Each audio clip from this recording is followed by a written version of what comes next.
Okay, I'm just going to show you how to set up for your animation one, a Photoshop animation.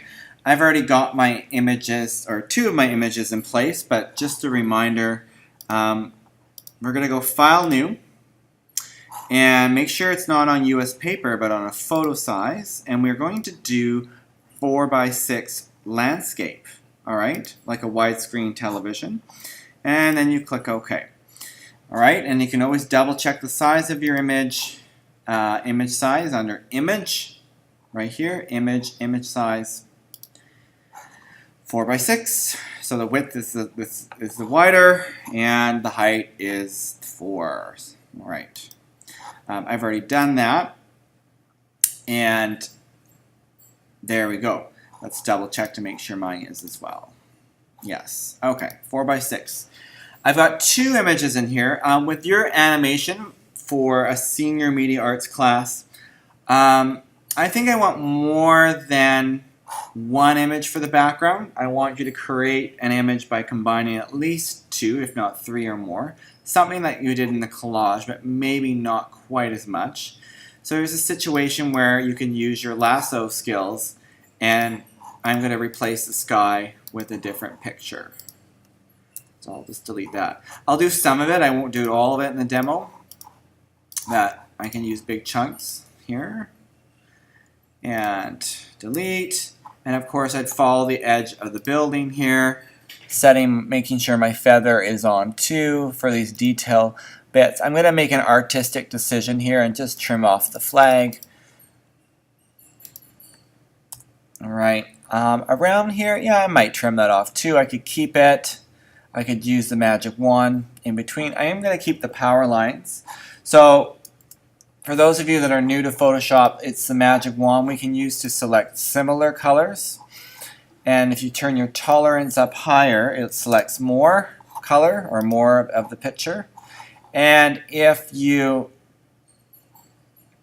add to the selection, you can keep clicking with the magic wand, and it'll keep selecting more and more of the similar colors. Be careful it doesn't take too much and select something that you don't want to delete.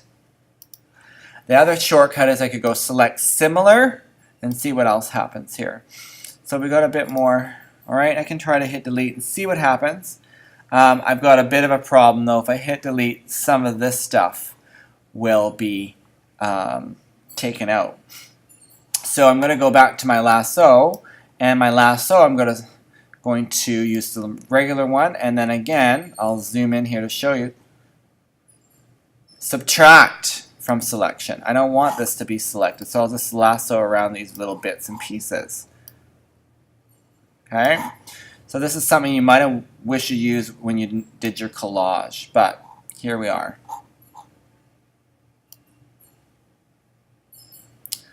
Alright, so I'll hit delete. I don't think I have everything, but we're getting there.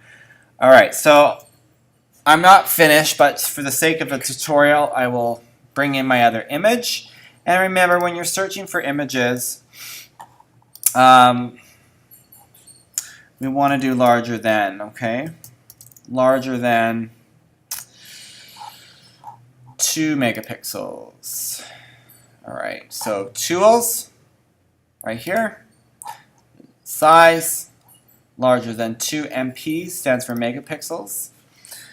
And I will pick this fish one, and I'll view the image, and let it load into a separate web page, slide it to the side, and drag and drop. Alright, and then pull it in behind. It's quite a large picture, as you can see. So I'm going to zoom down, and I'm going to transform the picture. And just so I can see more of it. Holding Shift and Shift and do the top corner until it almost fits. So there's my sky. Obviously I understand that I'm not finished, right? And then maybe I'll replace the front as well. But let's go on to the actual animating part just so you can kind of get a feel for that. I have a separate layer of a balloon. And there it is.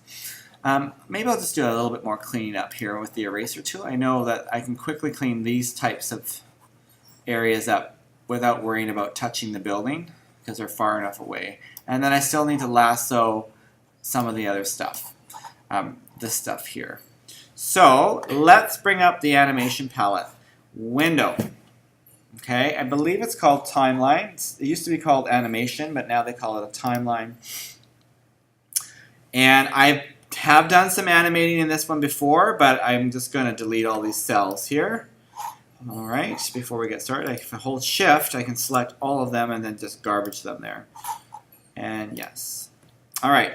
If your timeline doesn't look like cells, if it looks like this, I'm going to change it. It's right here. Let's change it to cells. Okay. And then the default, it always defaults for 5 seconds. So we want to change that to 0.1. So that would be 10 frames per second when it plays back. 0.1. Okay. So what do? I need my move tool. And I want to lock up my background pieces here. So I'm going to highlight them by holding Shift, so they're both highlighted. And I'll just lock them up. I don't want them to be bumped while I'm animating. I'll turn the balloon back on, and I'll get my pointer tool, and I'll start it off screen. And I take a picture. So now we're dealing with layers over here and cells down here. And then I'm going to move my piece just a bit, if I can, with my arrow keys a little bit. Take a picture. Move my balloon. Take a picture. Move the balloon. Not very big moves, otherwise your animation's too fast or too jerky, like it moves too fast. All right, we got to test this animation out. We want to push play. So that's what I have so far. Let's do some bad animating just to show you that what happens if you move it too much. So then I'm going to move it here, and then I'm going to move it here. It's going across really fast. And then I move it here, and I move it here, and I move it here, and then I move it here. All right, take a picture, push play on the bottom, and we'll see the difference. Okay, it's too much space between each cell. All right, so that's just an introduction how to get started. The key is to create a background out of 2, 3, 4 images using your skills that you've learned so far, your lasso with a feather edge. And then the new skill, if you need to, you can use the magic wand as well. And then bringing up your timeline and setting it to the cell mode, and it's 0.1 of a second. 0.1.